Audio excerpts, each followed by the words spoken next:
ರಾಮಕೃಷ್ಣಂ ಜಗದ್ಗುರುಂ ಪಾದಪದ್ಮೇ ತಯೋರ್ಷಿತ್ವಾ ಪ್ರಣಮಾಮಿರ್ಮೂರ್ಮುಹುಂ ರತ್ನಾಕರಾಧೌತ ಪದಾಂ ಹಿಮಾಲಯ ಕಿರೀಟಿನೀಂ ಬ್ರಹ್ಮರಾಜಶಿರತ್ನಾಡ್ಯಂ ವಂದೇ ಭಾರತ ಮಾತರಂ.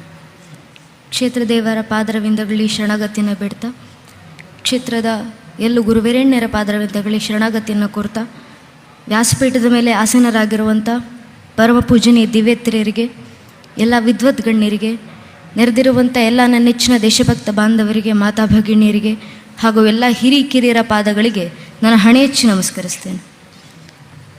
ನನ್ನ ನೆಚ್ಚಿನ ಬಂಧುಗಳೇ, ಬಹುಶಃ ನಮ್ಮ ಧಾರ್ಮಿಕ ಸಂಸ್ಕೃತಿ, ನಮ್ಮ ಪರಂಪರೆ, ನಮ್ಮ ಹಿನ್ನೆಲೆಯ ಬಗ್ಗೆ ಪೂಜ್ಯನರು ವಿವರಿಸಿಕೊಟ್ಟಿದ್ದಾರೆ. ಈ ಕಾಲಘಟ್ಟದಲ್ಲಿ ಇದನ್ನು ತಿಳಿದು ಮುಂದಿನ ಪೀಳಿಗೆಗೆ ಹಂಚುವಂಥ ಪ್ರಕ್ರಿಯೆಯಲ್ಲಿ ಇಡೀ ಹಿಂದೂ ಸಮಾಜ ತೊಡಗುವಂಥ ಅವಶ್ಯಕತೆ ಇದೆ.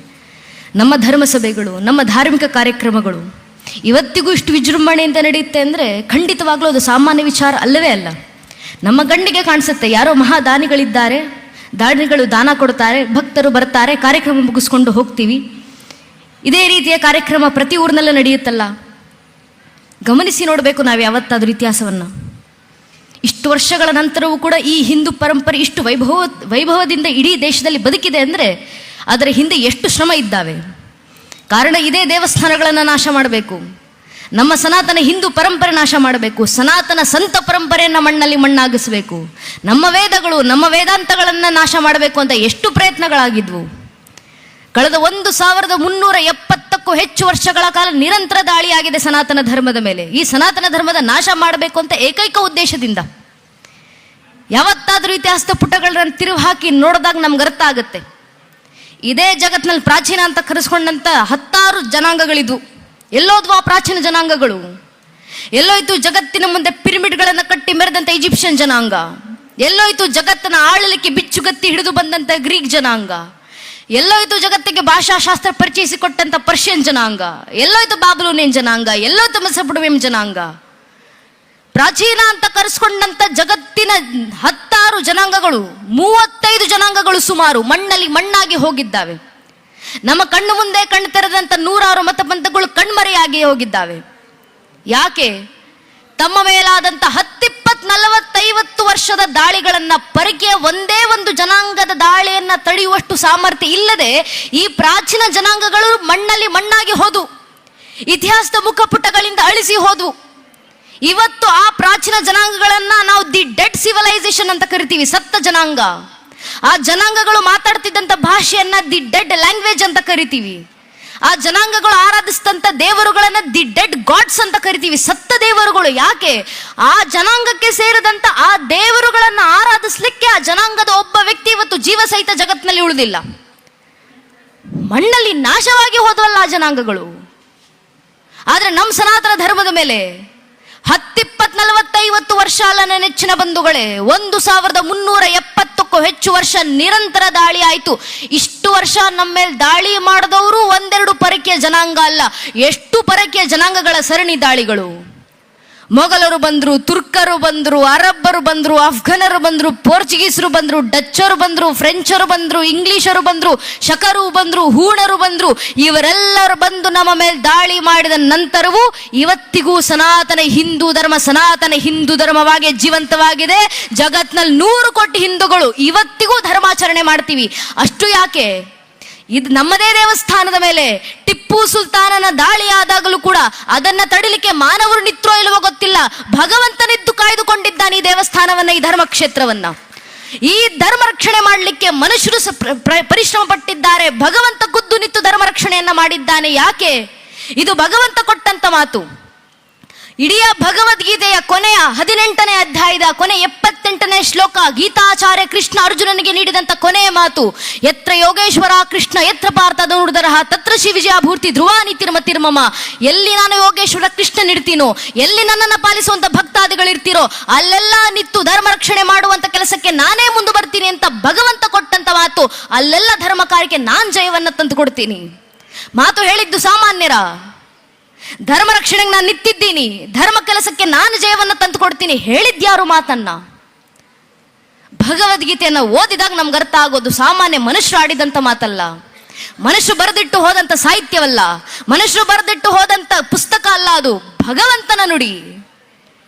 ಇಷ್ಟೆಲ್ಲ ಮಾತಾಡ್ತೀಯಲ್ಲಪ್ಪ ನೀನು, ಸೂರ್ಯನಿಗೆ ಉಪದೇಶ ಮಾಡದೆ ನೀನು ಹೇಳ್ತೀಯ, ಯಮನಿಗೆ ಉಪದೇಶ ಮಾಡದೆ ನೀನು ಅಂತ ಹೇಳ್ತೀಯ, ಯಾವ್ದ್ಯಾವ್ದೋ ಸಂಖ್ಯಾ ಯೋಗಗಳನ್ನ ಹೇಳ್ತೀಯ, ಇದರೆಲ್ಲ ಸೃಷ್ಟಿಕರ್ತ ಮೂಲ ನಾನೇ ಅಂತ ಹೇಳ್ತೀಯ. ಜಗತ್ತಿನಲ್ಲಿ ಯಾವುದೂ ಜಡವಸ್ತು ಇಲ್ಲ, ಎಲ್ಲಾ ವಸ್ತುಗಳಲ್ಲೂ ಚೈತನ್ಯ ತುಂಬಿ ನಿಂತಿರುವಂತ ಚೈತನ್ಯ ಮೂರ್ತಿ ನಾನೇ ಅಂತ ಬೇರೆ ಹೇಳ್ಕೊಂತೀಯ. ನೀನ್ ಯಾರು?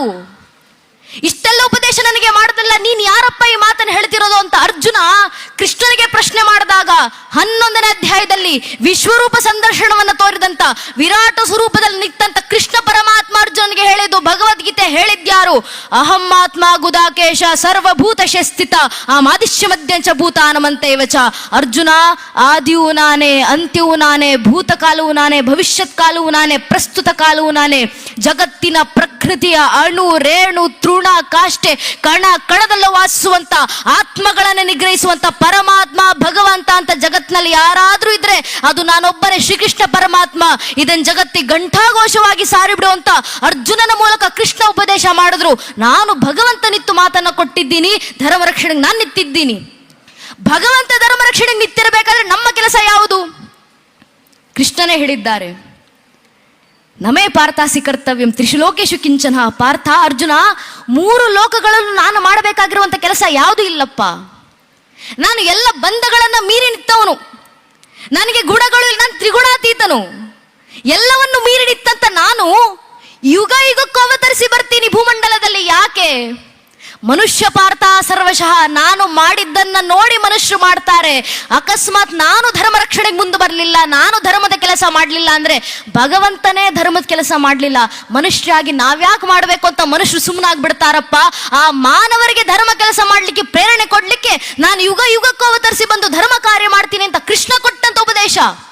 ನಿಮ್ಮ ಧರ್ಮ ಕಾರ್ಯಕ್ಕೆ ನಾನು ಜಯ ತಂದು ಕೊಡ್ತೀನಿ, ನೀವು ಧರ್ಮದ ಹಾದಿನಲ್ಲಿ ನಡೀರಿ ಸಾಕು. ಕೃಷ್ಣನ ಉಪದೇಶ, ಕೃಷ್ಣನ ಮಾರ್ಗದರ್ಶನ, ಭಗವಂತ ಕೊಟ್ಟಂತ ಆ ಮಾರ್ಗದರ್ಶನದಲ್ಲಿ ನಡೆಯುವಂತ ಅವಶ್ಯಕತೆ ಇವತ್ತು ನಮಗಿದೆ. ಧರ್ಮ ರಕ್ಷಣೆಯ ಹಾದಿ, ಧರ್ಮದ ಕೆಲಸವನ್ನ ಮಾಡ್ತಾನೆ ಜೀವನ ಬದುಕಬೇಕು ನಾವು.